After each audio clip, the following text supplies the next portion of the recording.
título del libro que acabo de presentar es Cuando mueren los reyes, rogativas y honras fúnebres reales en el Burgos de los Austrias. El antetítulo, Cuando mueren los reyes, es un préstamo de uno de los personajes que participaron en una de estas exequias en la Catedral de Málaga por el rey Felipe II y viene a sintetizar lo que sería el objetivo prioritario de la obra. Tratar de analizar qué se hace cuando mueren los reyes en una ciudad como Burgos. La novedad o la particularidad de este libro con respecto a otros estudios que se han centrado de forma específica en el estudio de las exequias reales es que yo analizo todo el proceso, es decir, desde que en la ciudad de Burgos se tiene noticia de la enfermedad de una persona real, qué se hace para tratar de que se recupere, es decir, las rogativas acudiendo a las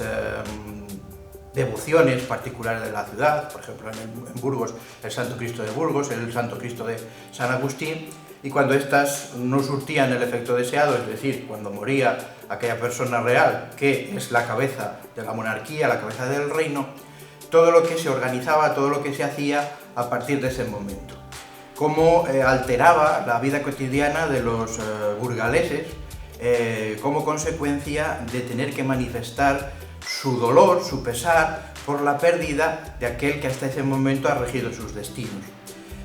Las exequias reales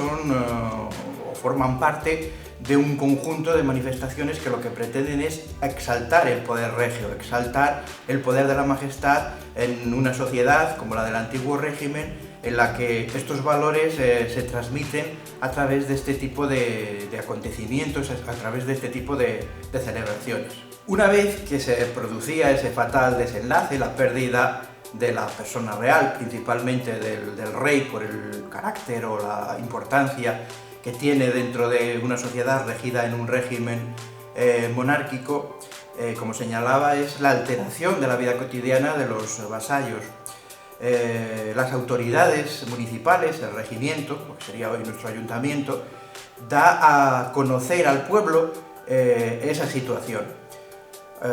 En aquellos tiempos no existía ni el WhatsApp, ni el Twitter, ni este tipo de medios de comunicación. Por tanto, ¿de qué forma se lo hacían saber? Pues a través de la voz de los pregoneros municipales, de los pregones, y a través del lamento de las campanas, ¿no?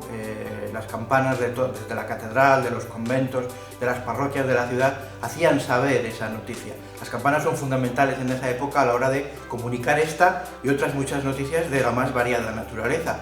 A partir de ese momento, como digo, se debía modificar por orden de la autoridad municipal y como respeto a la autoridad monárquica el duelo a través de la indumentaria, es decir, la imposición del luto, es decir, tenían que llevar luto obligado, no se podía cantar, no se podía hablar alto, no se podía correr, la música profana estaba prohibida. Por tanto, vemos cómo la desaparición de lo que es la cabeza de la monarquía supone una alteración del régimen de vida cotidiano de las gentes de la época. A partir de ese momento, lo que entraba en juego es una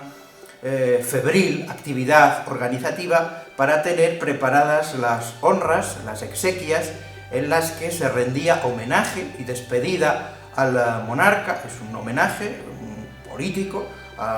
en reconocimiento a la autoridad del rey, y también tiene ese carácter religioso fundamental en la época, en una sociedad tremendamente sacralizada,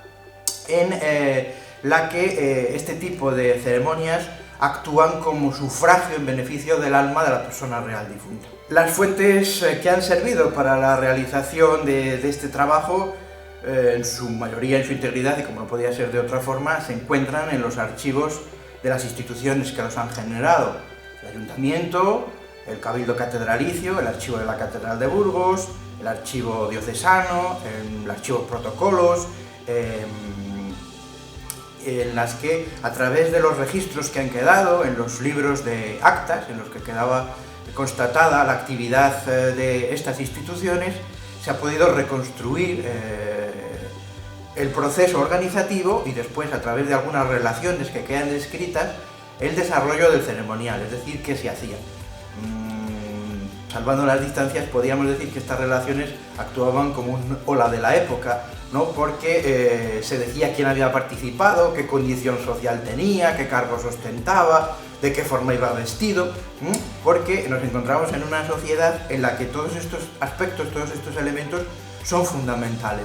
En contra de lo que dice el refrán, sí que podríamos decir que en este contexto el hábito sí que hace al monje en cuanto a la indumentaria que lleva, porque sabe identificarle. Un escribano lleva un determinado tipo de ropa, un regidor sucede lo mismo, las órdenes religiosas cada una tienen elementos distintivos, el color de sus hábitos, determinados elementos que llevan incorporados a él, y eso sirve para identificar, para poner a cada uno en su sitio en una sociedad en la que la jerarquía, el grupo al que perteneces, se manifiesta, se comunica al resto de la sociedad a través de elementos como estos.